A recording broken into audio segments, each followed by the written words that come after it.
नमस्कार, आप देख रहे हैं देश न्यूज। मैं हूं आपके साथ सूरज पाठक। हमारे खास कार्यक्रम मंथन में आपका स्वागत है। मंथन में आज हम बात करने वाले हैं कि 95 सीटों पर घमासान मचा हुआ है।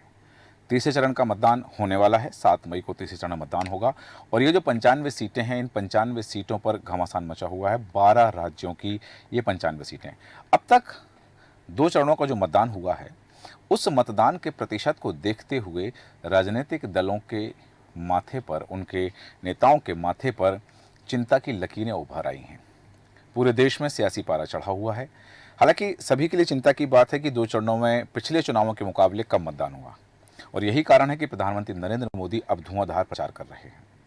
पीएम मोदी लगातार रैलियां कर रहे हैं, पार्टी के लिए वोट मांग रहे हैं, साथ ही यह भी कह रहे हैं कि जनता वोट जरूर करे, भले ही उनके दल को दे या ना दे। लोकसभा चुनाव के लिए तीसरे चरण में वोटिंग से पहले पीएम मोदी ने प्रचार किया है और उनसे लेकर के पीएम मोदी से लेकर कांग्रेस नेता राहुल गांधी तक ने कर्नाटक, महाराष्ट्र, गुजरात, मध्य प्रदेश, छत्तीसगढ़ में जमकर प्रचार किया है। आपको बता दें कि लोकसभा चुनाव के तीसरे चरण के लिए 12 राज्यों और केंद्र शासित प्रदेशों की 95 सीटों पर मतदान होना है। भारतीय जनता पार्टी के लिए तीसरा चरण अहम है क्योंकि भारतीय जनता पार्टी के गढ़ यानी गुजरात की सभी सीटों पर इस चरण में मतदान होना है। यहाँ से केंद्रीय गृह मंत्री अमित शाह भी चुनाव लड़ रहे हैं। ऐसे में बीजेपी के लिहाज से तीसरा चरण महत्वपूर्ण हो जाता है क्योंकि भारतीय जनता पार्टी अपनी ही सीटों को बचाने का संघर्ष करना होगा। और तीसरे चरण के अंतर्गत वोटिंग वाले राज्यों की बातें करें तो असम की 4 सीटों पर, बिहार की 5 सीटों पर, छत्तीसगढ़ की 7 सीटों पर, दादर व नागर हवेली और दमनदीप की 2-2 सीटों पर, गोवा की 2 सीट, गुजरात की सभी सीटों पर, जम्मू कश्मीर की 14 सीटें हैं, मध्य प्रदेश की 9 सीटें हैं, महाराष्ट्र की 11 सीटें, उत्तर प्रदेश की 10 सीटें हैं और पश्चिम बंगाल की 4 लोकसभा सीटों पर मतदान होना है। और जहां सभी के लिए प्रतिष्ठा का प्रश्न है, इन सीटों पर क्या सियासी समीकरण है, इन जो बड़े बड़े दिग्गजों के नाम है, क्योंकि तीसरे चरण में बात करें पूर्व मुख्यमंत्री दिग्विजय सिंह, पूर्व मुख्यमंत्री शिवराज सिंह चौहान, केंद्रीय मंत्री ज्योतिरादित्य सिंधिया और सबसे बड़ी बात है कि तीसरे चरण में अखिलेश यादव की प्रतिष्ठा दांव पर लगी है। यादव परिवार के 3 प्रत्याशी मैदान में हैं और अपनी प्रतिष्ठा को बचाने के लिए कौन किस तरह से कवायद कर रहा है, इन सीटों के सियासी समीकरण क्या हैं, इस पर हम चर्चा करेंगे। चर्चा में खास मेहमान हमारे साथ हैं, आपका परिचय कराते हैं। हमारे साथ हैं भारतीय जनता पार्टी के प्रवक्ता प्रमोद मिश्रा जी। प्रमोद मिश्रा जी, आपका बहुत स्वागत है। साथ ही हम बात करेंगे कांग्रेस प्रवक्ता रोहन सिंह जी से। रोहन सिंह जी, आपका भी स्वागत करते हैं। और आम आदमी पार्टी के प्रवक्ता अरुण चंदेल जी हमारे साथ हैं, आपका स्वागत करते हैं। और राजनीतिक विश्लेषक डॉक्टर सत्येंद्र त्रिपाठी जी हमारे साथ हैं। डॉक्टर सत्येंद्र त्रिपाठी जी, आपका स्वागत करते हैं। और सबसे पहले मैं प्रमोद मिश्रा जी आपके पास आऊँगा। तीसरे चरण में भारतीय जनता पार्टी के लिए सबसे बड़ी चुनौती है कि उनकी अपनी जो जीती हुई सीटें हैं उन्हें बचाना। क्या तैयारियां हैं तीसरे चरण के लिए, क्योंकि जहां 12 राज्यों की 95 सीटों पर चुनाव होना है, वहां कई बड़े बड़े दिग्गज मैदान में हैं। प्रमोद मिश्रा जी। जी नमस्कार सभी को, हमारे सभी देखिए, भारतीय जनता पार्टी के विषय में इतना विश्लेषण करने की आवश्यकता नहीं। पार्टी 24 घंटे संघर्षरत रहती है।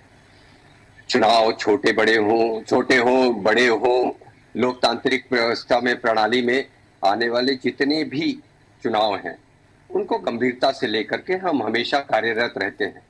जनता के साथ, जनता के बीच हमारी उपस्थिति निरंतर बनी रहती है। अब ये ठीक है कि लोकतंत्र का महापर्व है जी, राज्यों के भी चुनाव होते हैं। हाँ। और कई बार तो पत्रकार बंधु ऐसा भी विश्लेषण करते हैं कि हम हमेशा चुनाव मोड में रहते हैं। हम हमेशा चुनाव मोड में नहीं रहते हैं, हम हमेशा परिश्रम की और सेवा की जी पराकाष्ठा पर विश्वास करते हैं।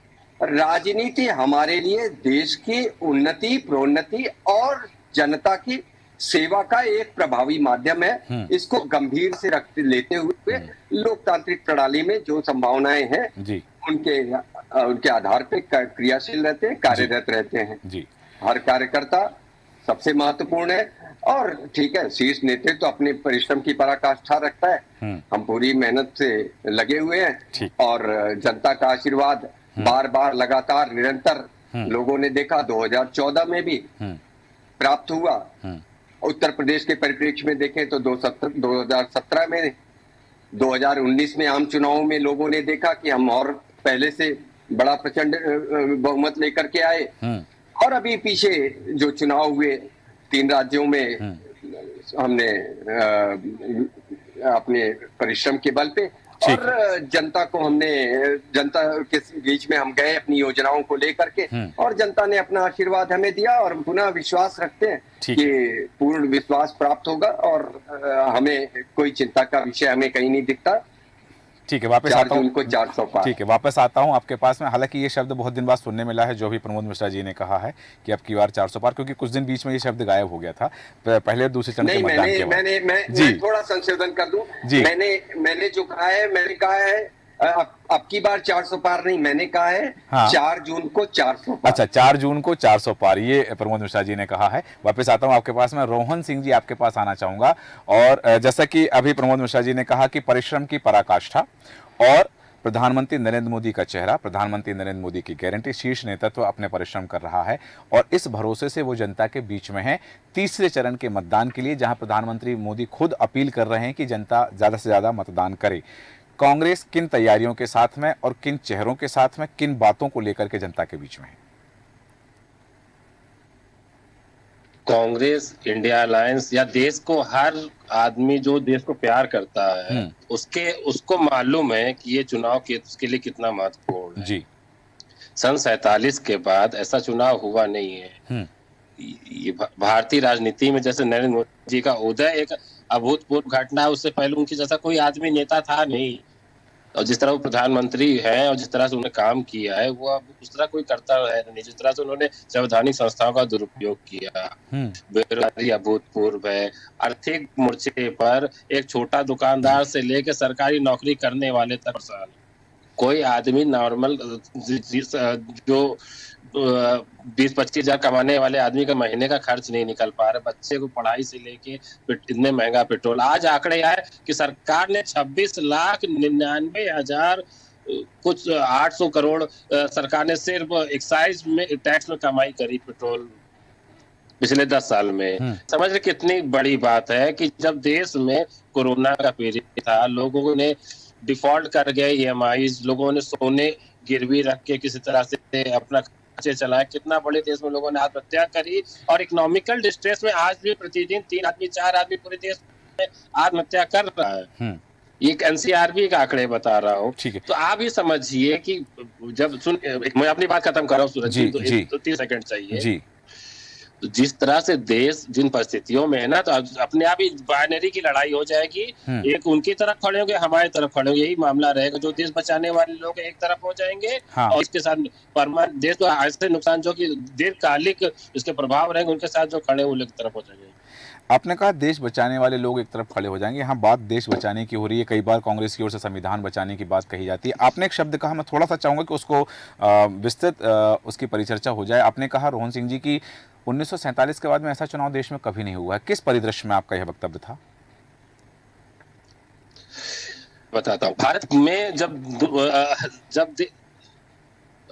1947 देश आजाद हुआ था, तो लोगों ने बताया कि भारत में प्रजातंत्र सरवाइव नहीं करेगा। लोग ये एक बात कही गई कि भारत जब कि कुछ दिन में फिर से दोबारा इनकी प्रजातंत्र खत्म हो जाएगा। और फिर बाद हमारे साथ पाकिस्तान आजाद हुआ था, जहां पर हमारे आपको सामने देखा गया कि कैसे परिस्थितियां रही। तो और भी जो देश हमारे साथ में आजाद हुए, सफर शुरू किए थे।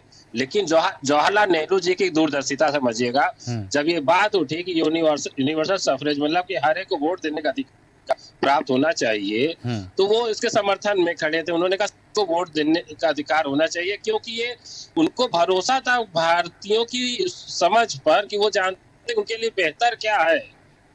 ठीक है। और उन्होंने कभी इसमें निराश नहीं किया। तो ये उसी सोच की मानने की बात है। और ये उनकी ये कुछ लोग जिनका बहुत कुछ, सब कुछ है, उन लोगों जिनका कुछ नहीं है।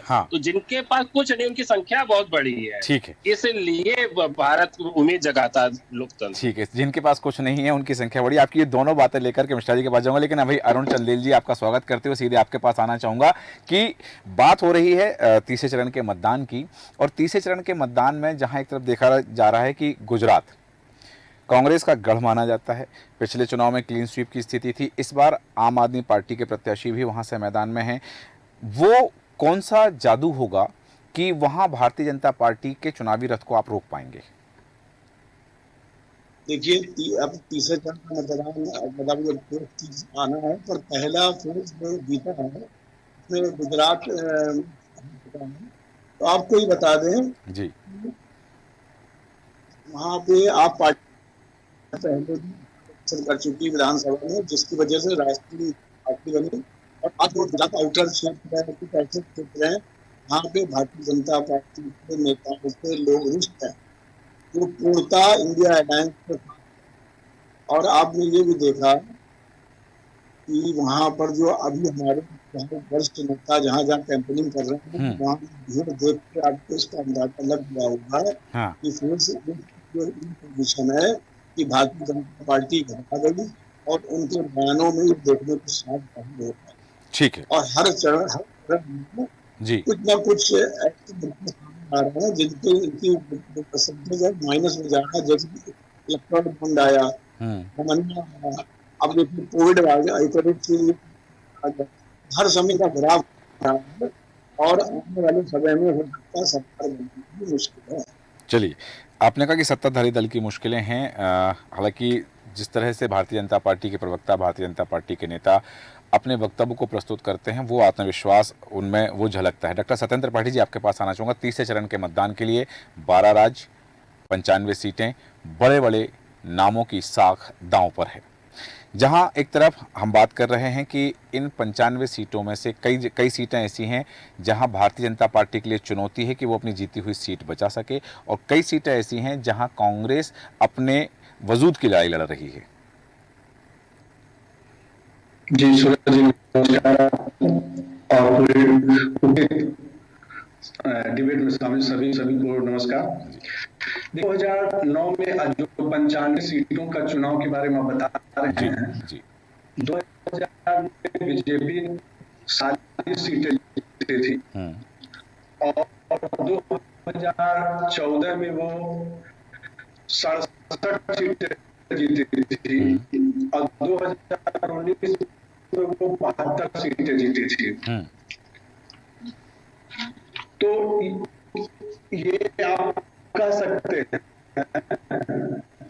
कि भाजपा उत्तर बिहार सीटों में इजाफा किया है, लेकिन इस बार उत्तर प्रदेश में जो 10 लोकसभा क्षेत्र हैं जहां पर चुनाव हो रहे हैं, उसमें से 7 ऐसे लोकसभा क्षेत्र हैं जो समाजवादियों का एक गढ़ है, और समाजवादी जिसे माननीय मुलायम सिंह यादव जी ने उसे बनाया, बसाया, संवारा और अपने यहाँ एक वोट बैंक तैयार किया यादव मुसलमान का, उन सीटों पर भी एक चुनौती बीजेपी खड़ा कर रही है। जैसे कि 2019 में माननीय मुलायम सिंह ने 94,000 सीटों से जीते थे। ठीक है, ठीक है, आपके पास वापस आता हूँ। डॉक्टर सत्येंद्र त्रिपाठी जी, आपके पास वापस आता हूँ मैं।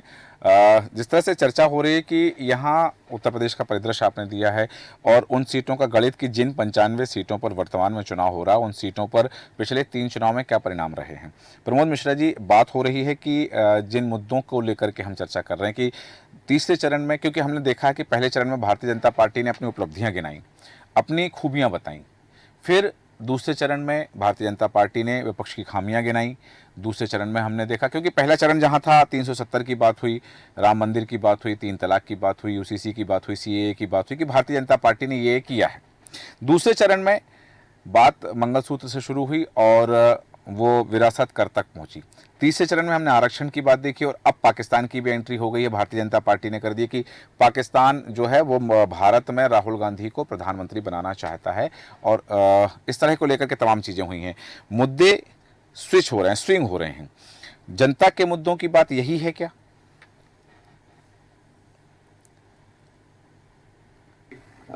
आपकी बात का भी जवाब देते हैं जी। देखिए, देश और राष्ट्र से जुड़े हुए विषय कोई भी हो, जनता के ही विषय होते हैं, पहली बात।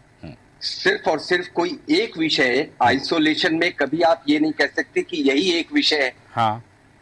सारे ही विषय होते हैं, और जब बात राष्ट्र निर्माण की होती है, जब बात राष्ट्रीय एकता, अखंडता और राष्ट्र को सशक्त बनाने की बात होती है, तो विषय जो भी हैं राष्ट्रीय महत्व के, वो सारे के सारे विषय महत्वपूर्ण होते हैं और सब पे समानांतर बहस होती है, चर्चा होती है। हम इसीलिए कहते हैं सबका साथ, सबका विकास, सबका विश्वास और सबका प्रयास। मैं अब थोड़ा सा, हमारे भाई रोहन जी बोल रहे थे जी। रोहन जी बड़े मधुर वक्ता भी हैं, उसके लिए उनको साधुवाद। तो लेकिन मैं आपसे भी, मेरा एक प्रश्न है जी। सूरज जी। जी मिश्रा जी। ये जो गठबंधन है प्रतिपक्ष का, हाँ। वैसे तो अब प्रतिपक्ष कहना नहीं चाहिए क्योंकि ये अपने आप को विरोधी दल मानते हैं। प्रतिपक्ष जब हुआ करता था तो वो सकारात्मक भूमिका थी उसकी, हाँ। और उसकी प्रासंगिकता थी। अब विरोधी दल के होने के नाते सिर्फ उसको एक ही बात पता है कि मुझे सिर्फ और सिर्फ विरोध करना है। खैर, ये विषय है नहीं जी। मैं इस पे आता हूं कि प्रतिपक्ष के हमारे जो गठबंधन है, हाँ। हमारे पूर्व के दोनों ही प्रवक्ताओं ने कहा, और मैं बड़ी विनम्रता से इस बात को रखना चाहूंगा, आपने कभी ये सुना कि जब गठ के बारे में कहा गया तो ये I.N.D.A.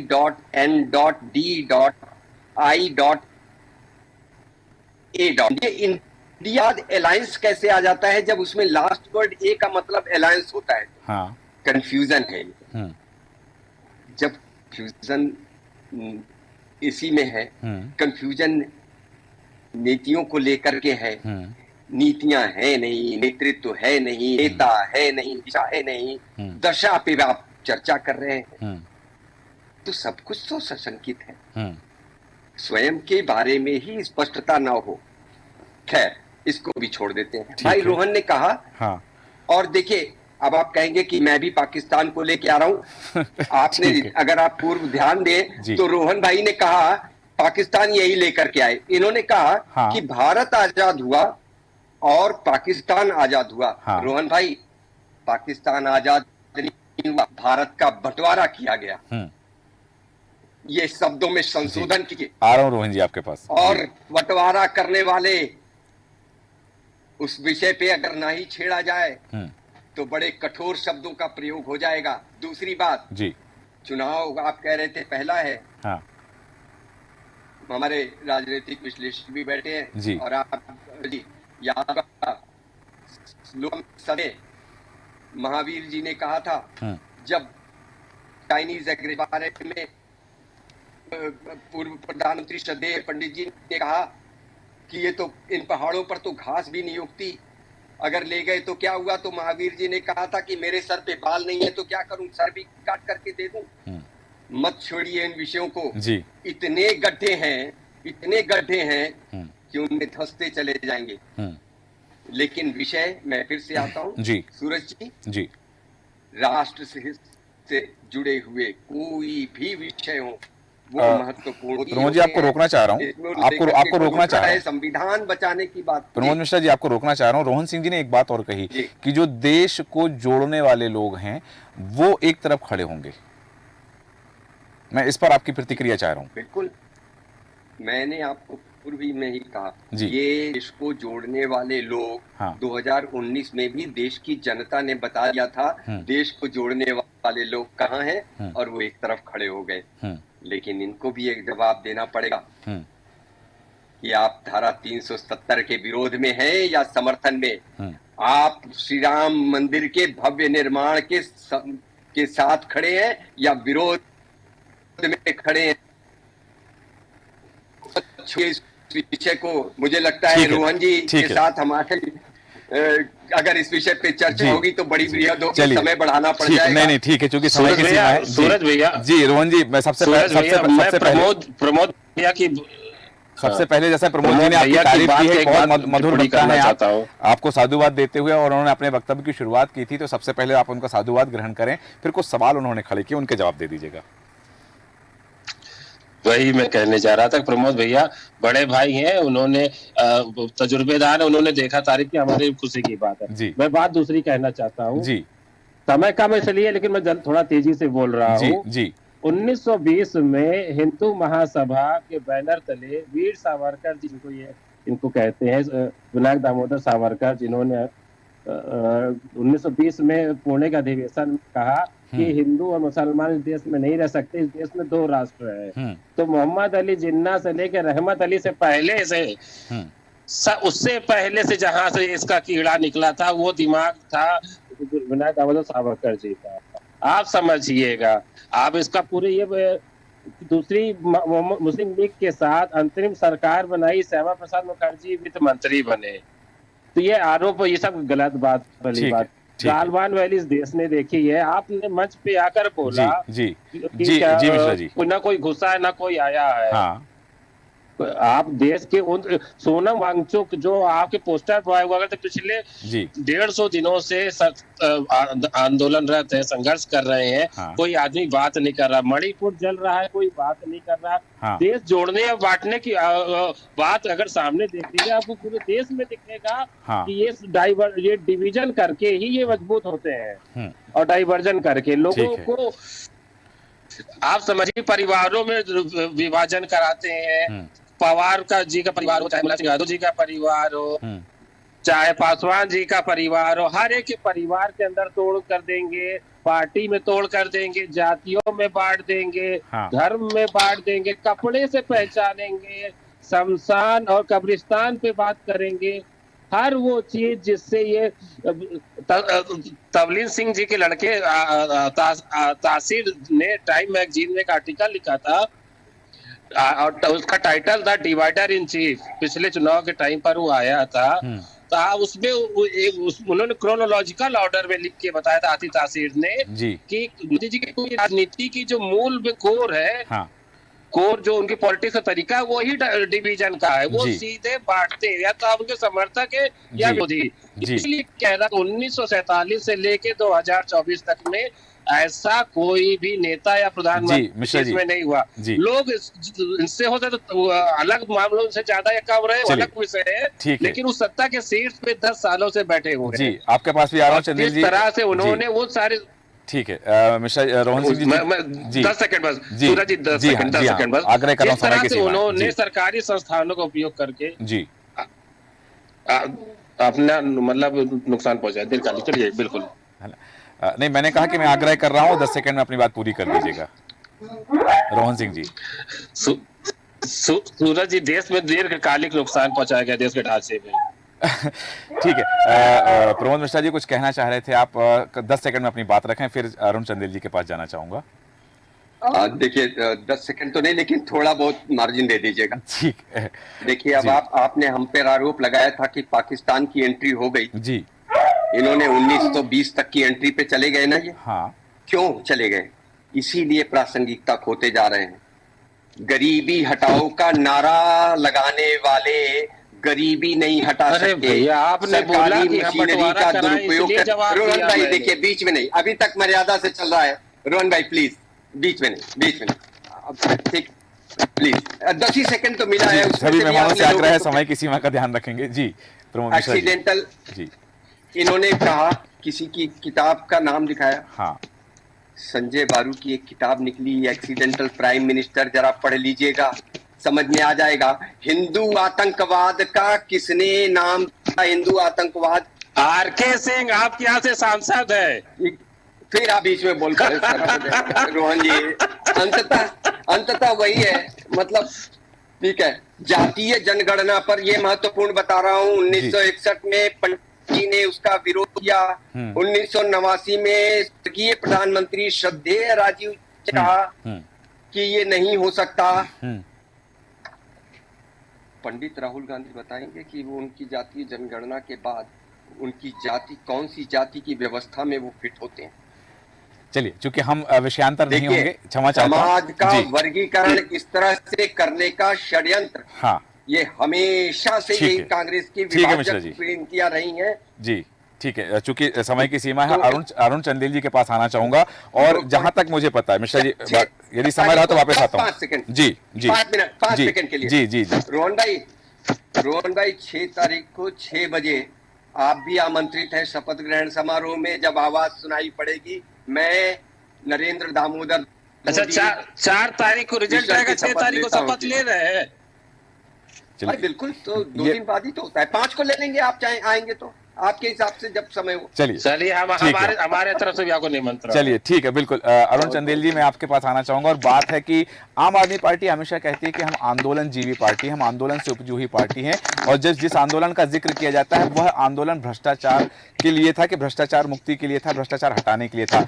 आज 2024 के लोकसभा चुनाव में आम आदमी पार्टी के जहां जहां प्रत्याशी हैं, वो उनके वक्तव्यों में कहीं भ्रष्टाचार की बात नहीं आती कि हम भ्रष्टाचार मिटाएंगे। क्या भारत से भ्रष्टाचार मिट गया है इसलिए बात नहीं आ रही है?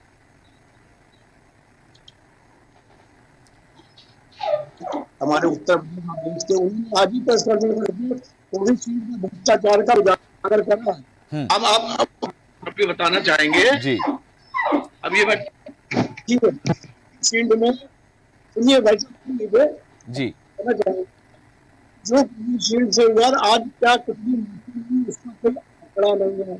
आज हमारे पास से हमारे प्लॉटिंग से हमारी चीजें और 150 वाली खांसी में पैसे इसका खुलासा किया है। अब समझ लीजिए कि आप पिछले ऑस्ट्रेलिया, डेनमार्क, जर्मनी इन सब में बैन कर दिया, तो उसके बाद इंडिया में प्राइस लगाई गई और आज भी 3 लोग गुजरात में हार्ट अटैक से थे।